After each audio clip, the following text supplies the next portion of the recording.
जो होमवर्क दिए थे याद है ना पूरा? लड़का सब पक्का पूरा याद होगा।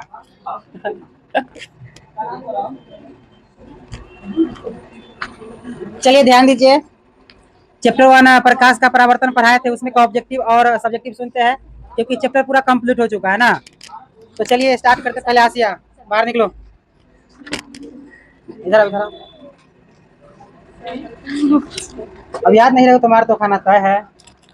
चलिए आप बताइएगा, ऐसा पहला ऑब्जेक्टिव सुनते हैं, ऐसे पदार्थ जिनसे होकर प्रकाश आसानी से आर पार कर जाता है उसको क्या कहते हैं? ठीक है। अगला सवाल है, किस दर्पण के द्वारा किसी वस्तु का वास्तविक प्रतिबिंब मिल सकता है? अवतल। किसके द्वारा? हाँ। अगला सवाल है कि उत्तल दर्पण द्वारा बना प्रतिबिंब क्या होता है, सीधा होता है कि उल्टा होता है? हमेशा सीधा होता है। ठीक है। आवर्धन का ऐसा मात्रक क्या होता है?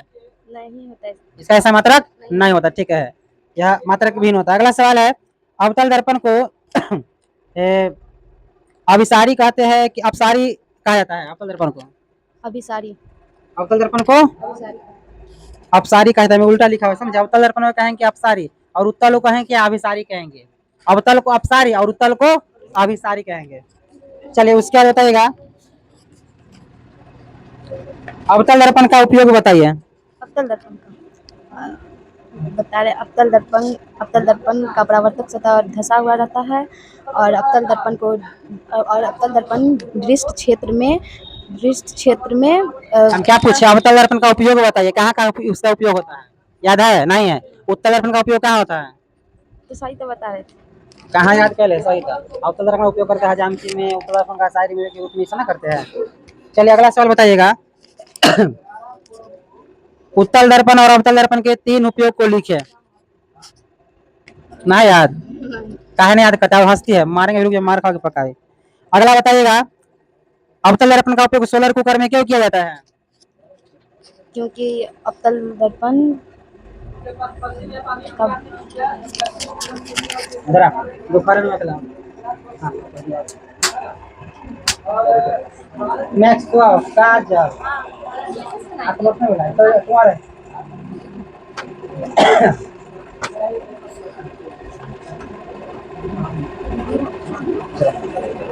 चलो बताओ तुम, अवतल दर्पण का उपयोग ना सोलर कुकर में क्यों किया जाता है? अवतल दर्पण का उपयोग सोलर कुकर में इसलिए उपयोग किया जाता है क्योंकि बोकास। हाँ, क्या कहा? अरे तो याद का है ना, सिंपल सवाल याद नहीं होगा। अच्छा, उत्तल दर्पण का उपयोग साइड मिरर के रूप में क्यों किया जाता है? साइड मिरर से बताते हैं। नहीं याद है। अगला बताइएगा, उत्तल दर्पण का और अवतल दर्पण का 3 उपयोग बताइए। अवतल दर्पण का आभासी यादें नहीं करती है तो कैसे तू सब तीनों साल में तीनों बोका जाओ। नेक्स्ट,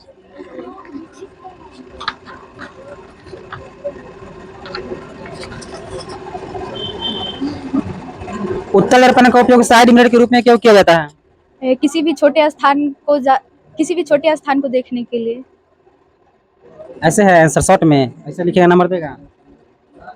किसी भी छोटे स्थान को ज्यादा देखने के लिए किया जाता है उत्तल दर्पण। और उसका अगला, अवतल दर्पण में सोलर कुकर का उपयोग क्यों किया जाता है? सोलर कुकर का उपयोग इसीलिए किया जाता है क्योंकि सूर्य की किरण उस ऊर्जा को प्राप्त करने के लिए किया जाता है। इतना शॉर्ट सब लिखा है सर, देखो तो ऐसे याद कीजिएगा, नंबर काट लेगा। अगला सुनाओ, अवतल दर्पण का उपयोग हजामती दर्पण के रूप में क्यों किया जाता है? अवतल दर्पण का उपयोग हजामती दर्पण में इसलिए किया जाता है क्योंकि यह वस्तु का प्रतिबिंब सीधा, बड़ा और आभासी बनाता है, इसीलिए हजामती दर्पण में अवतल दर्पण का उपयोग किया जाता है। ठीक है, अगला सवाल सुनाइएगा, और उत्तल और अवतल दर्पण के 3 उपयोग के बारे में बोलो। उत्तल दर्पण का उपयोग गाड़ियों के साइड मिरर में किया जाता है और अवतल दर्पण का उपयोग हजामत बनाने में, डॉक्टर द्वारा आँख कान नाक की जांच में, सौर भट्टी में किया जाता है। अगला सुनाइए, झोला लेकर पेटिया करने के लिए सर का।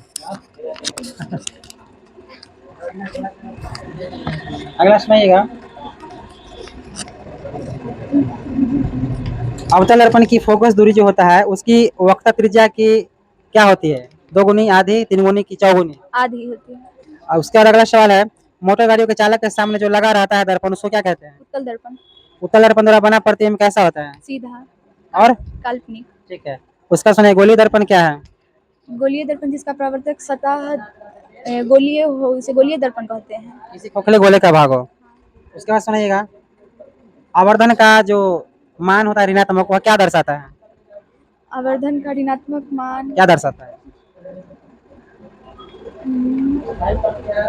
यह दर्शाता है कि वास्तविक प्रतिमा और उल्टा बना हुआ है। क्वेश्चन आंसर बोले थे, तू कहाँ सुनने लगे? चल जाओ next। चांदनी वहीं सुना, वहीं सुना। आगे सुनाइए आप, गोली दर्पण क्या है? गोलीय दर्पण क्या है? गोलीय दर्पण वह याद नहीं यार, कहानी याद है। बैठो, तुम सुना खड़ी वहीं से। तुम बताओ कि उत्तल दर्पण का जो प्रतिबिंब बनता है वह कैसा होता है? सीधा। और काल्पनिक।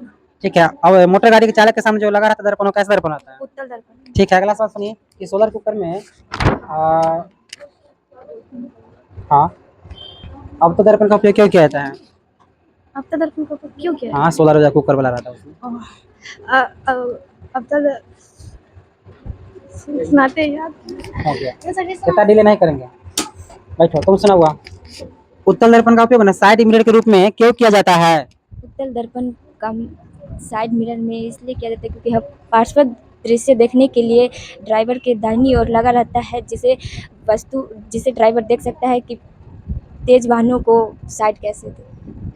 चलिए अगला सुनिए, अवतल दर्पण और उत्तल दर्पण का उपयोग बोलिए। अवतल दर्पण का उपयोग यह गाड़ियों की हेडलाइट में होता है, डॉक्टर द्वारा रोगी को जांच आँख कान मुंह में होता है, और हजामत और शोर भट्टी में होता है। उत्तल दर्पण का उत्तल दर्पण का उपयोग छोटे स्थान को देखने के लिए ज़्यादा जगह का उपयोग किया जाता है, जैसे गाड़ी की नहीं डॉक्टर द्वारा गले नाक कान साइड मिरर तो गाड़ी के नाक कान मुंह देखने में ना। चलो तुम करिए बेटा, एक और बात और सुनो। तुम उत्तल दर्पण का उपयोग क्या होता है बोलो? नहीं यार,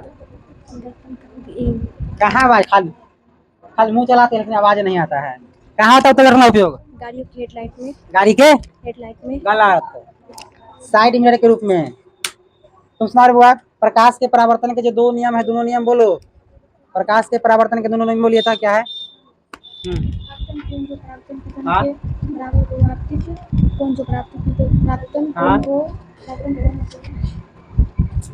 हो गया बोकस, टाइट फिश। घर याद नहीं करती हो? तुम सुनाओ बेटा, निशा नशा हो जाएगा नहीं तो। एक एक तुम्हें सवाल पूछते हैं। अवतल दर्पण का जो उपयोग होता है ना कि सोलर कुकर में कहला होता है, बताओ। नहीं याद, दोसर सुनो, चलो दोसर। उत्तल दर्पण का उपयोग जो होता है वह गाड़ी के साइड मिरर के रूप में क्यों होता है बोलिए, फास्ट में, धीरे नहीं कीजिए। ये हो गए फोकस, कहाँ याद है? हाथ ला, इतना लेट कहीं करेंगे घोंगा कहेगा।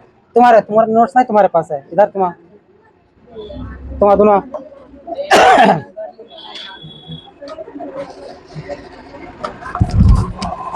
सुना। तुम प्रकाश के परावर्तन के दोनों नियम बोलो तो। प्रकाश के परावर्तन के दोनों नियम। प्रकाश पर्दे में प्राप्त। नहीं यार, घर तो कोई मेहनत नहीं करता है तो जिंदगी भर खाली मारे खाएगा। जा तुम्हारे कोई नया चीज हमको 200 याद करने के लिए हम कल पूरा A to Z पूरा सुना देंगे। तो लगा ऐसा इतना पर याद है, वो नया चीज कहीं से ला कर दो हमको, 100 जी के दो, हम 100 के सब याद है सुना देंगे एक दिन में। और पढ़ाई के प्रति पक्का जी का असर आता है, हमें नहीं किया था। अब याद जानते क्या किया होगा? तुम्हारे कल फिजिक्स आई, थोड़ा रात को देख लेते हैं। पूर्ण रूप में 2-4 दिन नहीं देख रही थी, कल रात को देखी होगी। चलो तुम सुनाओ जरा। गोलीय दर्पण क्या होता है? पहले जरा कह रहा है, सुनाओ ना आराम से। उत्तल दर्पण का उपयोग ना साइड मिरर के रूप में क्यों करते हैं? उत्तल दर्पण का उपयोग, अरे भाई फोकस हो रहा है। जाओ तुम्हारे प्रत्युष, माथा मत खराब करो, मार खा जाएगा, जल्दी आओ। किसान तुम भी आओ, किसान जल्दी आओ, डिले नहीं करो। इधर थोड़ा सा सुन, तो याद नहीं ना करता, सुना। जानवे अरे कितना लंबा तो हो गया रे। हाँ? चलिए सुनाइए आप। उत्तल दर्पण का उपयोग ना साइड मिरर के रूप में क्यों किया जाता है? एक सीधी रेखा में गमन करती सीधे रेखा में कौन करता है? ये मतलब ये प्रकाश में। ना। अगला सुनिए। अवतल दर्पण का उपयोग ना सोलर कुकर में क्यों किया जाता है? ये इतना ही पता है। कहाँ याद करता है? अगला सुनाइएगा। उत्तल दर्पण का उपयोग, तीन को उपयोग बोलो, कहाँ कहाँ होता है उत्तल दर्पण का उपयोग? गाड़ी में। कौन गाड़ी में? कौन गाड़ी में? इस गाड़ी में। तो कहाँ होता है गाड़ी में? गाड़ी में बहुत जगह शीशा है। Side metre. साइड मीटर में, साइड मिरर के रूप में। हाँ तो वही तो बोले।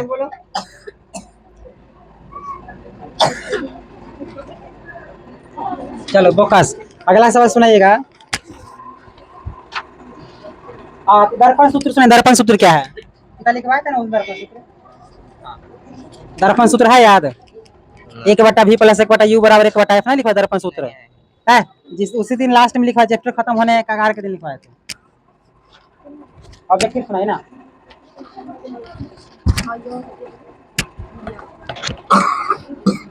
आप सुनाइए। किस दर्पण द्वारा किसी वस्तु का आभासी प्रतिबिंब प्राप्त किया जा सकता है? ऑप्शन है आपके लिए अवतल, उत्तल कि समतल। इनमें से कोई नहीं कि तीनों। अवतल। तीनों दर्पण के द्वारा। अगला सवाल सुनाइए। ऐसे पदार्थ जिनसे अगर प्रकाश आसानी से आर पार करे तो उसको क्या कहते हैं? पारदर्शी। पारदर्शी कि पारदर्शी? तो पारदर्शी याद नहीं है। अगला सवाल सुनाओ।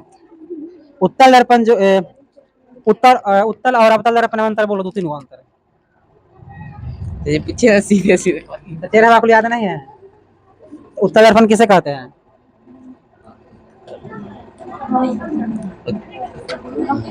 ना है ऐसा। कला नहीं याद करते रे भाई, कैसे समझा याद नहीं करता। और मुड़ी झुका कहता है क्या? अरे किसान जल्दी आओ, लेट नहीं करो। मैथ में दूसरा चैप्टर खत्म हो गया, तीसरा चैप्टर स्टार्ट करने होगा ना। हाँ हाँ, इसमें अगला चैप्टर अगले दिन स्टार्ट करेंगे। चलिए आप सुनाइए। बोलिए दर्पण क्या है? एक रंगदार कहते हैं। रंगदार का मतलब पढ़ाई में रंगदार बनो। लोग कहता है प्रखंड हो या जिला, बबुआने से हिराने से कुछ नहीं हिलता है। हिलता है तो डीएम से नहीं हिलता है जिला रे। तो डीएम बनो। आपके अंदर वो जिला कब्जा में रहेगा। चलिए अगला सुनाइए। आप बताइए। चला अवतल दर्पण और उत्तल दर्पण में क्या अंतर है? क्या कहना चाहते हैं? शिवदयाल जी के बेटा बोलो फास्ट में। किशन कुमार शाहपुर गांव के रहने वाले व्यक्ति है, बताइए। सर जी याद है। कहाँ नहीं याद करता है? चुपता कहीं करे। अगला सुनाओ। अवतल दर्पण का उपयोग ना सोलर कुकर में काहे किया जाता है? क्योंकि उसमें से तीनों में से कोई याद नहीं।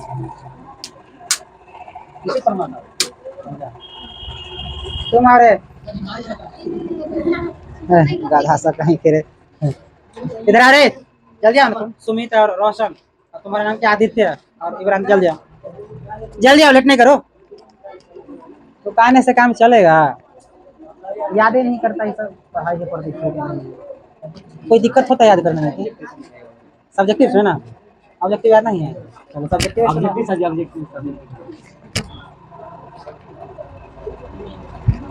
बताइए। उत्तल दर्पण द्वारा प्रतिबिंब कैसा होता है? सीधा या उल्टा होता है? उल्टा। उल्टा। क्या बोले? उल्टा। सीधा हमेशा होता है। अगला बताइए। आवर्धन का ऐसा मात्रा क्या है? नहीं होता। क्या नहीं होता है? ऐसा मात्रा नहीं होता। ठीक है। अवतल दर्पण को क्या कहते हैं? अपसारी कहते हैं कि अभिसारी कहते हैं? अवतल दर्पण को अपसारी कहते हैं। ठीक है। चलिए अगला सवाल सुनाइए। एक दर्पण में वस्तु की स्थिति फोकस और ध्रुव के बीच होगा तो प्रतिबिंब कहाँ प्राप्त होगा? मतलब बड़ा होगा कि छोटा होगा? बड़ा। ठीक है। कोई दिक्कत चला उधर का? तुम बताओ। हम वाहनों में उत्तल दर्पण को पश्चिम दृश्य दर्पण के रूप में वरीयता क्यों देते हैं? गोली दर्पण द्वारा परावर्तन के लिए नई कार्तीय चिन्ह परिपाटी के बारे में लिखे। सब्जेक्टिव को याद ना करे कौन फायदा पड़ता है? हम 5-6 दिन पहले बोले थे ना कराने के लिए। इब्राहिम इधर आओ, जल्दी आओ। पहले इधर आओ तो छोड़, जल्दी आओ। हैं जल्दी आओ लड़का रे, इधर कर तेरा पेटे पेशाब कर दिया रे। है इमरान, जल्दी आओ सुनाओ, तो जल्दी आओ, जाओ जल्दी आओ, जल्दी आओ, तुमसे सुनेंगे, बिना सुने छोड़ेंगे नहीं। कौन बचा हुआ है? बिक्की आओ रे। सुमित, हाँ क्या बोले? लड़की में कौन बचा है? नेहा राठौर। आप सुनिए, प्रकाश के परावर्तन क्या होता है? प्रकाश के परावर्तन किसी वस्तु के नहीं यार सर। याद है नहीं करता है। अगला सुनाइए। अगर आवर्धन का मान धनात्मक होगा ना तो प्रतिबिंब क्या होगा? काल्पनिक होगा कि वास्तविक होगा? कला वास्तविक। तो काल्पनिक होगा भाई। जाओ काला पैटर्न पेशाब कर दे, पहले तू बताओ, डर के कारण। जाओ पहले आप पेशाब सब क्या। चलो सुना तुम सवाल। ऐसे पदार्थ जिनसे कोई प्रकाश आसानी से आर पार कर जाता है उसको क्या कहते हैं? पारदर्शी कहते हैं। क्या पारदर्शी की परिभाषा इनमें से कोई नहीं? पारदर्शी। पारदर्शी कहते हैं। अगला सवाल सुनेगा। दर्पण सूत्र क्या है? लिखवाते हैं लास्ट दिन दर्पण सूत्र। 1/v + 1/u = 1/f। जहाँ v बराबर क्या होता है, u बराबर क्या होता है, बराबर क्या, सब लिखवा चुके हैं, याद नहीं करते। अच्छा, प्रकाश का परावर्तन क्या है? सबसे हल्का सी। जाओ छोड़ देता है, तू पेशाब कर इसी कारण, डर के कारण। चलो मैथ पढ़ाया था, इसको फिजिक्स का दूसरा चैप्टर है ना, प्रकाश का जो अपवर्तन है दूसरा चैप्टर है, अगला दिन स्टार्ट करेंगे। कौन वाला? नेहा इधर आओ तो। नेहा इधर आओ जल्दी, फास्ट। कौन? उसका नोट्स नहीं मिला वो सब। इधर आओ रे। नहीं याद है कि? याद नहीं है कखनियों पूछना ही ना है रे। याद है ना? तुम सुनो, खड़ी हो। अब बताओ, अवतल दर्पण का उपयोग ना सोलर कुकर में काहे किया जाता है? याद है। उत्तल दर्पण का उपयोग घड़ी के साइड मिरर के रूप में काहे करते हैं? अच्छा बताइए, किस प्रतिबिंब को पर्दे पर प्राप्त किया जा सकता है? आभासी नहीं, वास्तविक प्रतिबिंब को पर्दे पर प्राप्त किया जा सकता है। लिखवाए थे घर पर, थोड़ा सेल्फ स्टडी कीजिए, नहीं तो दिक्कत हो जाएगा ना।